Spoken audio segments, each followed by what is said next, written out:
Why GROOT-1 is a big deal for robotics. To understand the significance of GROOT-1, it helps to look at what's been holding robotics back. While large language models like ChatGPT and Gemini have transformed how we interact with information, robotics hasn't seen the same kind of leap, mainly because real-world motion is complex, unpredictable, and often requires thousands of training hours per task. Traditionally, most robots are programmed to perform a limited set of functions in highly controlled environments. This is where GROOT-N1 comes in. According to NVIDIA's official announcement from GTC 2024, GROOT-N1 is a foundational model trained to help general-purpose humanoid robots learn skills from multimodal data, combining video, text, images, and robot motion. Unlike single-task models, foundation models are designed to generalize across a broad range of environments and activities. NVIDIA says the aim behind GROOT-N1 is to give developers a starting point they can customize for different robot hardware, applications, and scenarios. It's trained to interpret both visual and language inputs and convert them into coordinated physical actions. The open source part is also key. This isn't a closed system that only NVIDIA can build on. The model weights, datasets, training benchmarks, and simulator scenarios are being made available publicly on platforms like GitHub and Hugging Face, with documentation included. And this shift comes at a time when the robotics industry is growing fast. According to Precedence Research, the global robotics market is projected to hit $283 billion by 2032, up from $72 billion in 2022. But the demand is increasingly for robots that can handle unstructured environments, not just factory lines. That's the gap GROOT-N1 is trying to fill. And the way it does that is through a unique architecture that mirrors how the human brain processes information. Breaking down the GROOT-N1 model architecture. The architecture of GROOT-N1 is inspired by cognitive science, specifically the idea of dual process thinking. It separates the robot's capabilities into two main systems. System 1 is the fast, reactive layer. It handles real-time motor control and action execution. Think of this as muscle memory or reflexes, picking something up, adjusting grip, responding to changes in physical space without stopping to think. System 2, on the other hand, is the reasoning layer. This system processes visual inputs, understands language commands, and plans actions before handing them off to System 1 for execution. This division allows robots powered by GROOT-N1 to act quickly when needed, but still be capable of high-level reasoning and planning. For example, if you asked a robot to clean a desk, System 2 would interpret the command and understand the scene, while System 1 would control the hands, arms, and legs in real time to carry out the cleanup.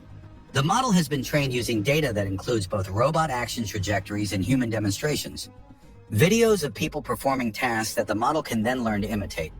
This approach allows for greater flexibility. Instead of training a robot for a single environment or workflow, GROOT-N1 enables learning from demonstration. That means you can show it a task once and fine-tune it to learn that behavior in context. And importantly, this dual system setup makes it possible to separate high-level cognition from low-level motor control, which could allow the same core model to be used across different robot platforms. How GROOT-N1 was trained. Let's talk about the data that powers this system. Training GROOT-N1 wasn't just about feeding it human demonstrations. It was built on a combination of three core data types: real robot trajectories captured from robotic systems performing various tasks, human video demonstrations showing people completing actions from different angles and contexts, and synthetic data generated through simulation, primarily using NVIDIA's Omniverse platform. This hybrid training method addresses one of the major limitations in robotics: the cost and time involved in collecting physical world data. By simulating thousands of scenarios in virtual environments, GROOT-N1 can learn how to handle situations it hasn't encountered before in the real world. Omniverse enables physically accurate simulations that can be scaled for large-scale data generation, including variations in lighting, materials, object interactions, and physical constraints. According to NVIDIA's research paper published on AR Crunchif in March 2025, this training method produced a model capable of generalizing across a wide range of tasks, while still allowing for customization with a relatively small amount of additional data. Rather than requiring a full training pipeline from scratch, Developers can now fine-tune GROOT N1 for specific robots or environments using limited examples, something that older architectures struggled with. And this isn't theoretical. There are already early adopters putting GROOT N1 to use in real-world scenarios. Real-world robots already running. GROOT N1. NVIDIA isn't just releasing GROOT N1 into a vacuum. Several robotics companies are already experimenting with it and using it to train robots in tasks that go far beyond simple pick-and-place actions. One of the first real-world applications is happening at 1X Technologies, a Norwegian robotics company backed by OpenAI. Their NEO Gamma humanoid robot is being trained using GROOT N1 to perform domestic tasks in real indoor environments. According to a March 2025 NVIDIA announcement, the robot can now carry out instructions like cleaning up objects, placing them in containers, or navigating around furniture without requiring task-specific code. Neo Gamma uses GROOT N1 to interpret instructions like tidy up the room and then map out a plan to execute that in real time, including grasping, object sorting, and spatial navigation. The integration with GROOT N1 allows it to learn new tasks from a few demonstrations and adapt its movement across different spaces without retraining from scratch. Boston Dynamics, known for its Atlas Humanoid and agility robotics, the creators of the bipedal robot Digit, are also among the early adopters testing GROOT N1 internally. While these companies have not yet publicly detailed how they're integrating the model, NVIDIA confirmed they are part of the testing group for GROOT-related developments. This is significant because these are companies with advanced mechanical platforms now exploring ways to enhance cognition and adaptability without rebuilding their software stacks from zero. For developers, this offers a shortcut. Instead of having to develop entirely new AI systems for every robot, GROOT N1 provides a transferable base model. Developers can take an existing humanoid robot, fine-tune GROOT N1 on their specific data, and deploy it faster than traditional pipelines would allow. The implications go beyond tech labs. In logistics, robots powered by GROOT N1 could handle variable warehouse layouts. In elder care, they could assist with daily routines without needing explicit programming for each action. In retail, these systems could respond to voice commands and adapt to different store setups with fewer hard-coded rules. This isn't a universal solution. GROOT N1 doesn't eliminate the need for task-specific refinement, and it's not yet capable of completely open-ended reasoning. But it represents a step toward more general-purpose robotic systems with increasing levels of autonomy and adaptability. What you can do with GROOT N1. A major part of this release is that GROOT N1 is open source. That means it's not just a demonstration model, it's a tool that researchers, engineers, and startups can actually build on. NVIDIA has released the core GROOT N1 model, along with curated datasets, evaluation environments, and training benchmarks. This includes integration with Isaac Lab, NVIDIA's robotics framework built on Omniverse and PyTorch, which is now available on GitHub. The model itself can be downloaded and deployed for fine-tuning on specific robot hardware. The training data set includes human and robot motion capture and synthetic environments built using high-fidelity simulations.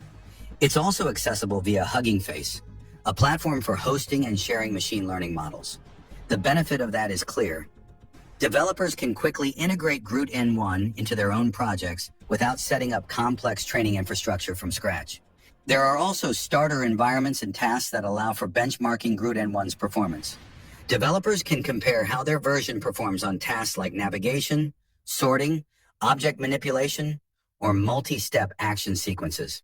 By releasing these tools openly, NVIDIA is aligning with a broader trend in AI, where models like Meta's Llama, Mistral, and others are being made public to accelerate research. It also allows universities and smaller startups to work with cutting-edge models without the barriers of proprietary systems or closed APIs. While this open access brings new opportunities, it also raises questions around safety, bias in training data, and control over real-world robotic behavior. These concerns are not unique to GROOT N1, but they are part of the broader conversation as generalist models move from digital interfaces into physical machines. NVIDIA's bigger vision. GROOT N1 isn't a one-off release. It's the first step in a larger initiative called Project GROOT, short for Generalist Robot 00's training. This project was officially introduced by NVIDIA CEO Jensen Huang during the GTC 2024 keynote, where it was presented alongside a broader lineup of AI and robotics advancements. Project GROOT's objective is to build a scalable robotics platform where foundational models can generalize across hardware types, learn new tasks with minimal input, and undergo training in virtual environments before deployment in the real world. The project integrates directly with NVIDIA's existing robotics ecosystem, which includes Isaac Sim for realistic simulation and synthetic data generation, Isaac Lab for reinforcement learning and robot training, and Jetson Orin, the edge computing hardware that powers these models on physical robots. The goal is to establish a continuous feedback loop, train robots in simulation, test and refine them in real-world settings, collect new data, and use that data to further improve the models. This approach aligns with the broader industry shift toward embodied AI, systems that not only process or generate digital content, but also act in physical environments. GROOT N1 is designed to serve as a shared cognitive foundation for such systems, enabling them to learn incrementally, adapt to new scenarios, and reason through unfamiliar environments. According to NVIDIA, upcoming iterations of GROOT will expand training data coverage, enhance motor control precision, and strengthen the reasoning layer to support more complex multi-step planning tasks. The pace of innovation in this field is accelerating. As more companies, research institutions, and hardware makers converge around shared foundation models, the timeline from research to deployment could continue to shrink. If you've made it this far, let us know what you think in the comment section below. For more interesting topics, make sure you watch the recommended video that you see on the screen right now. Thanks for watching.